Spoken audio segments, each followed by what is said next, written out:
What is going on, guys? Welcome back to the channel. In this video, we're going to be taking a look at the investor call from Take-Two Interactive, which Take-Two Interactive covers over Rockstar Games, which they own, and that covers GTA Online, Red Dead Online, GTA properties, and Red Dead Redemption, all of those as well. So we're going to get into it real quick. I'm going to try to paraphrase as quick as possible because a lot of these things are really bloated. They add a lot of things, which any business does with investor call. They always bloat them with different stuff. A lot of the stuff is repetitive from the ones before, but we're going to be specifically covering the stuff for Red Dead Online, and that's going to cover some of the stuff for Red Dead Redemption 2. Even though the game has been out for multiple years, it is still doing very well. So let's get into it real quick. So just right offhand, Take-Two reports Red Dead Redemption 2, the story mode, has officially sold over 43 million units. That is pretty amazing. According to the Q3 reports, an additional 4 million units sold throughout that quarter. So as it continued on, at the end of that, it sold an additional 4 million, which is pretty good.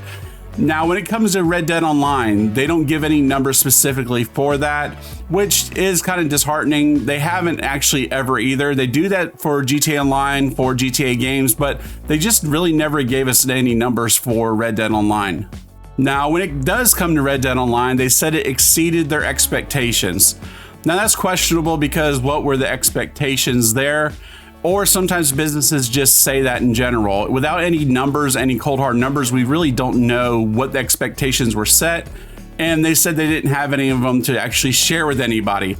But they said throughout the quarter, Red Dead Online received a series of updates, including the 4th installment of the Quick Draw Pass, the holiday themed content, the All Hallows Call to Arms, the Halloween Pass 2, and the Holiday Call to Arms, which we did get those things, but they were very light on replayability, and the passes, we all know, you kind of just blow through them.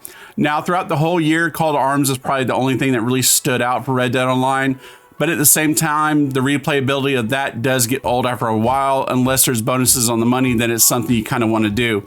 Not taken away from anybody that actually enjoys doing them, hanging out with friends, but when it comes down to actually taking care of a live game, a live server game, it's not really there so much, and the matchmaking is horrible unless you have 3 other players, to play with. Most of the time, you're going in there solo. Now, I would say the All Hallows Call to Arms was my favorite. The Christmas ones weren't bad, but they did just recycle all the decorations and stuff for the previous years. But at the same time, at least we did get something. But the Halloween one was pretty good. The pass was pretty good as well. And for just the quick draw passes, I enjoyed them. The fact of that they had stuff drip fed out. It just was really sparse at the end. It was really thin, spread out through the amount of time. But I do like how they were instituting that type of thing of drip feeding content out. But again, when it comes to Red Dead Online, they really didn't give us any numbers or any expectations for the coming year on what to expect for Red Dead Online. And of course, I know a lot of us was hoping, and maybe somebody would even ask a question about Save Red Dead Online. When Take-Two had the option to take questions, no one asked any questions whatsoever on Red Dead Online, which I was surprised. I did not expect them to answer the hashtag, but maybe about, just keeping the game updated throughout this coming up year. But none of those questions were asked. Now, if you've been playing Red Dead Online, you'll see that most of the lobbies are full of players between rank 20 to rank 80. A lot of the lobbies are full of that, and honestly, I'm glad. I want new players to come in a game. And honestly, if you're playing and you're frustrated, please do not discourage people from playing the game. Hopefully something will turn around. Now, I know almost every friend I have a secondary character, so with new numbers of new characters created as well, that does come in the factor with it because people want to play the game different ways, or they just want to do the grind again.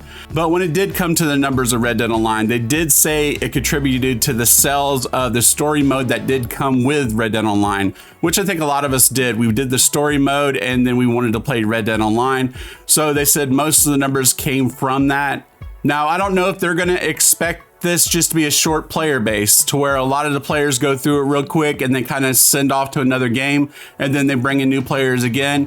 I'm not really sure. It kind of feels that way. I know a lot of people, because I know people that's been starting the game maybe 5-6 months and they already have everything in the game, and they're kind of like with the people that's been here for 2 years, just wanting new stuff. Now, I know a lot of people are going to say, hey, we could create our new content. Of course, we could create our new content ourselves, but that really does only go so far. Most people don't have big communities, and I do encourage people to try to find communities, but when it comes down to it, it is not as easy as a lot of us think it is to get a good group of friends. Majority of the player base probably does not go to YouTube, check out channels, check out Discord. So you got to think about the majority of the players when it comes down to it. They're not really in these tight-knit groups where they could go and create their own content. Now, a few things I'll throw at the end because it's stuff I was kind of just interested in hearing, and you might be too as well.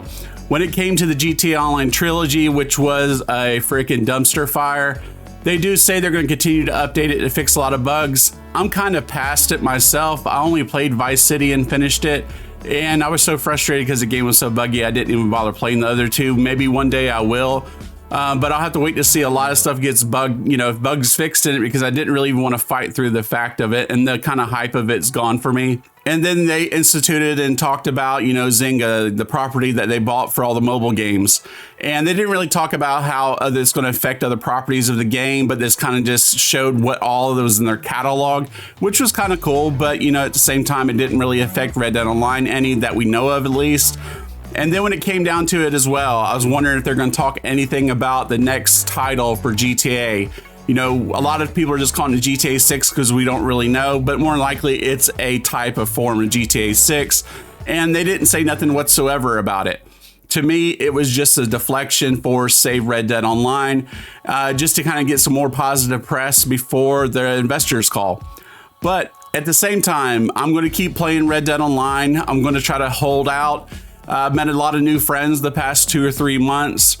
Honestly, I'm at the point of I just play the game. I don't even try to make money in it, try to hang out, try to have fun. I know that doesn't work for everybody. So if you need to take a break from the game, take a break. I took a break for probably about 6 to 8 months of not actually even hardcore playing it. But I still played it, but I didn't play it like I've been playing it. So I would recommend doing that if that's where you're at.